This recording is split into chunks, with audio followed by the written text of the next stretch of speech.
Pass the bacon, please. Ever thought about saying that to your fitness coach? Hi, I'm Ty William, and I'm here right now to not only discuss, but to educate on the ketogenic diet, often referred to as the keto diet or simply keto. Now, what is keto? Well, a little step back. Before we get into what keto is, I think that it's important to have a brief understanding on what our body uses. So there are three main macronutrients, and that is just the nutrients that we use in the largest amounts.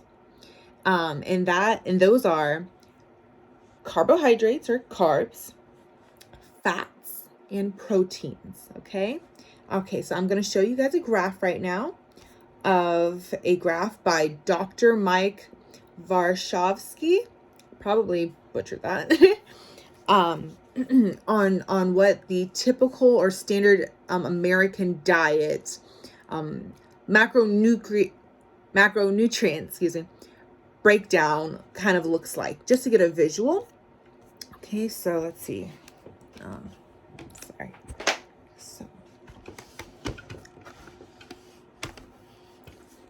right, it's a little backwards, but that's okay. So it's about, the American diet is about 50% carbs, 35% fats, and 15% proteins. But this right here is the big kicker, 50% carbs, okay? Now on a ketogenic diet, it's 75% fats, 20% protein, and only 5% carbs. That is a big difference in comparison to a typical American diet, and which is, the diet that we, are more used to, and we've been used to for our entire lives, right? Now that I've told you about what keto is, I will now tell you about what are some of the pros of this popular trendy diet or potential lifestyle for some. Okay, so now, pretty safe to say that the most famous benefit of this ketogenic diet is its insane weight loss, okay? I'm going to show you some pictures of some people. Probably should have kept it on there. That have insane weight loss results from the ketogenic diet. There's another one. Okay. All right. And this is because people are able to get these results like this from the ketogenic diet because the science behind it is that our bodies, okay, can run on either carbs or fat for energy. All right. And when we are running on carbs, our body breaks it down into something called glucose, and that's what we use as energy. But for a ketogenic diet, we tap into our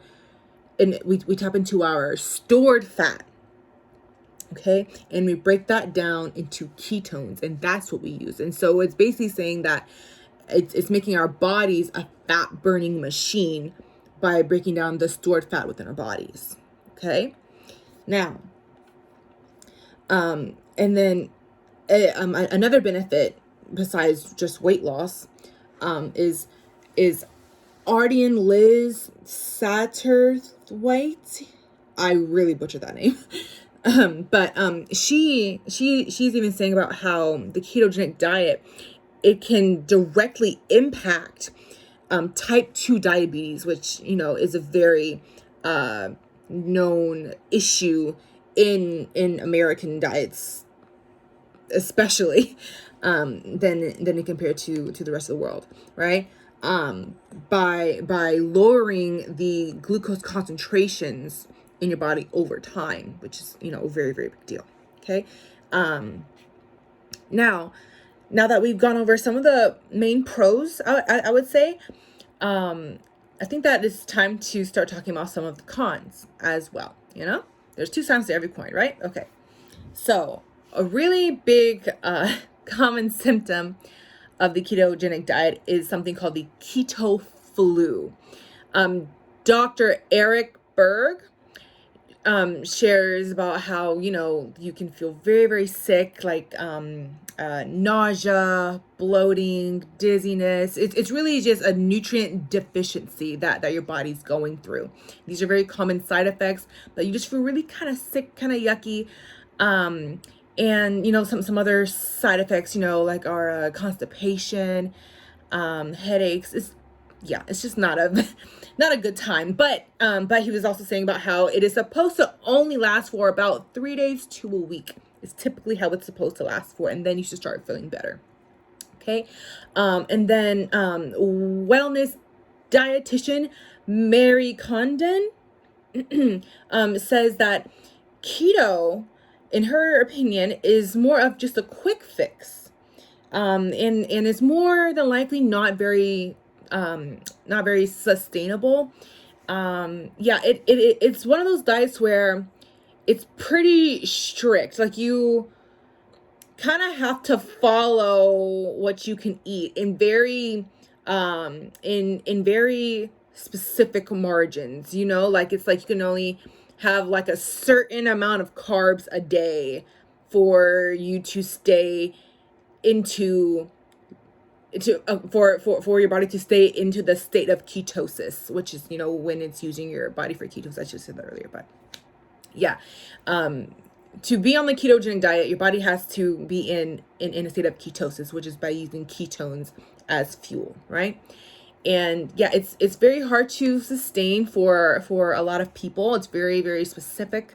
So dietitian Mary Condon, sorry, was saying about how it's more than likely just a quick fix and not very sustainable. But again, that just goes by the person and their lifestyle. So in conclusion, I would say that the keto diet is a very trendy diet. It's still being studied because it is fairly new in comparison, you know, to others. And so I figured, you know, the more information on it, the better. And just a quick sum up, we all talked about what keto is and what are some of the common pros and cons of the keto diet. And so with that being said, there's some more information. The more you know can't hurt you. So thank you for listening and have a really good night and stay safe.